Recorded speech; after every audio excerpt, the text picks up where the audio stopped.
Now let's look at the characteristic polynomial and few properties of eigenvalues and eigenvectors in a bit more detail.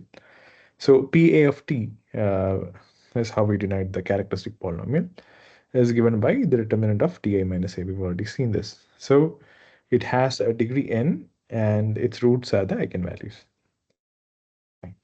Um, so what is we have? We have something known as the fundamental theorem of algebra. So what it says is, for any polynomial of degree n with complex coefficients, it has exactly n roots, counting multiplicities.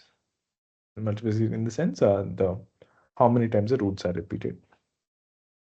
Okay, so if lambda 1, lambda 2, etc., lambda n are the eigenvalues of a counting multiplicities and eigenvalues, which means they are the n roots of the characteristic polynomial, like the characteristic equation. Then p of t can be written as t minus lambda I, lambda 1, t minus lambda 2, plus into etc. t minus lambda n. Okay. So there are two interesting properties which associates the product of lambdas and the sum of lambdas. So the sum of lambdas, if lambda 1, lambda 2, etc., lambda n are the eigenvalues of a square matrix, then the trace of A, so we have A, which has a trace, the diagonal entries, right? Trace is the sum of the diagonal entries, is actually equal to the sum of the eigenvectors, which includes like real and complex and all those cases. Similarly,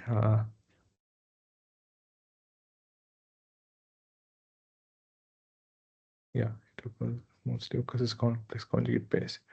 So trace of the matrix, will it always be real? I'm not really sure.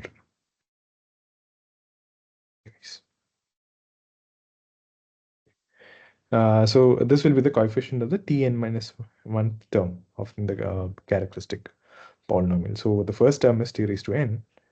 Second term is t raised to n minus 1. The first term doesn't have a coefficient. Its coefficient is 1.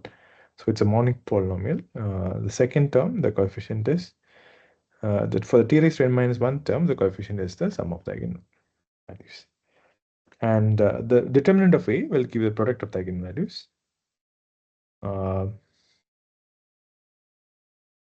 So what will happen if determinant of A is equal to 0? Determinant of A is equal to 0 means it's singular. Then one of the eigenvalues has to be 0. Right? And the determinant of A is actually obtained by the coefficient of T0. How do we find this?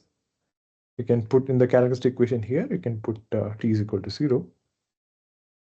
Then you will get product of eigenvalues as the constant term. Fine. So this is what I've told earlier. If A is Cn cross n, if it's singular, if and only if 0 belongs to the spectrum of A. One simple way is to show this is actually using the product. If we are multiplying numbers and if the product is actually 0, then one of them has to be 0. Let's look at a few more properties of eigenvalues and eigenvectors. So if lambda 1, lambda 2, etc., lambda n are distinct, all the eigenvalues are distinct, then there exists a linear independent set of eigenvectors, linear independent set of n eigenvectors which spans Rn completely. So I think we will prove this in one of the later lectures. And if there are repeated eigenvalues, then A will have n. So this earlier what I was trying to mean is we have an n linear independent set of vectors which span Rn. Now we have R repeated eigenvalues. So A will have n linear independent eigenvectors provided rank of A minus lambda I is equal to n minus r. So what does that mean? The null space of A minus lambda I is equal to 0, right?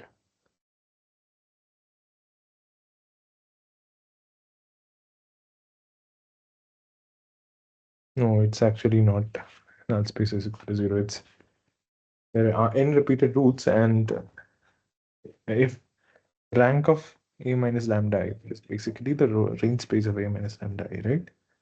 If the rank of that is equal to n minus r, then it has ni linearly independent eigenvalues. Also, the third property which we're going to look here is I'm not really sure about this property. Maybe this is, I mean, how to prove this, I'm not really sure. Maybe I have to think about it. Doesn't give me an intuitive sense. V1, V2, etc. being an eigenvector associated with R, and if they are associated with R repeated eigenvalues of lambda, then if there's a vector which is spanned by these eigenvectors, these are repeated roots, right? So this eigenvectors will span some space, some subspace, and if V belongs to that subspace, then that V is also an eigenvalue associated with lambda. So these are some of the properties of eigenvalues which we've looked at.